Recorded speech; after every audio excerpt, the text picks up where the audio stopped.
Scene of the crime operatives, a case of homicide.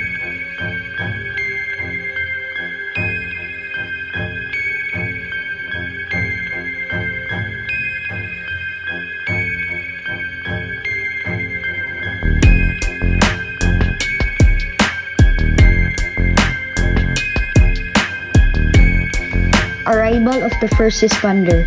A first responder is a member of the PNP or other law enforcement organizations with jurisdiction over the crime scene. The one who will quickly proceed to assess the victim's condition and begin taking notes on the information acquired. This includes his initial notification, the location of the incident, the date and the time of his arrival, and the weather conditions. Following that, inspect the incident area and begin security procedures as soon as possible by cordoning off the crime scene with police tape. Lastly, the one who will inform the SOCO team to process the crime scene. Arrival of SOCO team. The SOCO is a forensic evidence response team engaged in the evidence collection process. They are the person who are allowed to enter the crime scene to prevent destruction, alteration, and contamination of evidences. The SOCO team consists of team leader, photographer, sketcher, evidence collector, evidence recorder, evidence custodian, and forensic specialist. Upon arrival of the SOCO team, the team leader coordinates with the first responder. The initial responding officer then turn over the responsibility but will still assist in controlling and remain at the crime scene until relieved of duty. The team leader conducts initial walkthrough for the purpose of making a preliminary survey, evaluating evidence, and preparing a narrative description. Then conducts a briefing of the whole team and the team will establish a command post. Before entering the crime scene, the photographer photographs the entire area with overview, mid-view, and close-up view coverage before it is entered. Crime scene search. In conducting search, the team uses a lane or strip search method. It is done by walking in parallel along defined lanes in the same direction. Along the search, if the team found evidence, the photographer takes photographs with or without markings on it. The team also search outside the cordon area to look for possible evidence.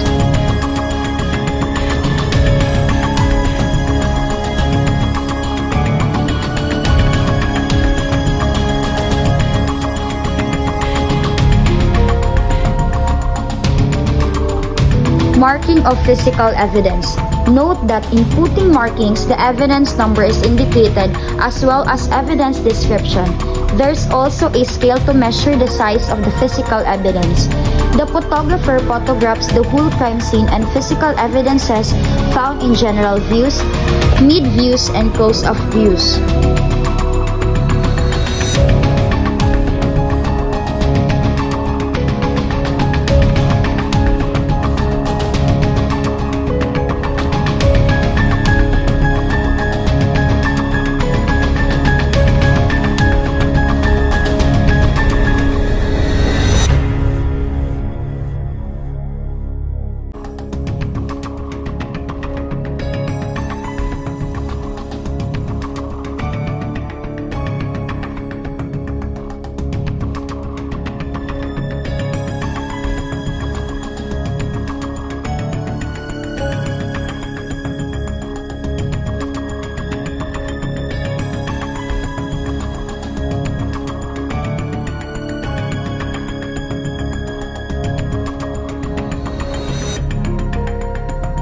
Sketching the crime scene. The sketcher measures the cadaver from the point of origin, which is non-movable object, and measure the distance of cadaver and physical evidences. The sketcher uses triangulation method. The sketcher is also responsible to sketch the rough sketch of the crime scene.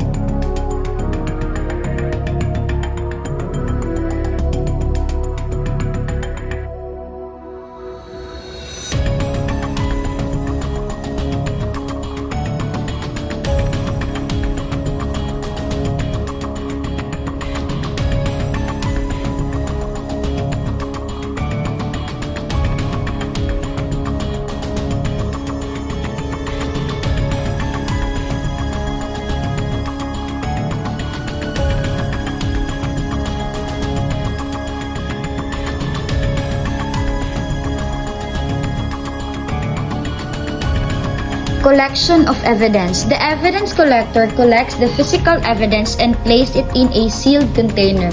In collecting the firearm, it is important to make sure that it's unloaded and safe.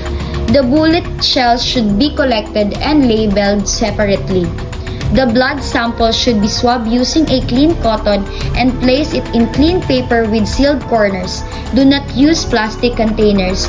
The evidence collector tags and puts label on evidence by placing its initial, the date and time of collection, and description of evidence before putting it in a evidence box. Forensic specialist of fingerprint collects the fingerprint of the victim. The crime scene photographer photographs the whole process of investigation.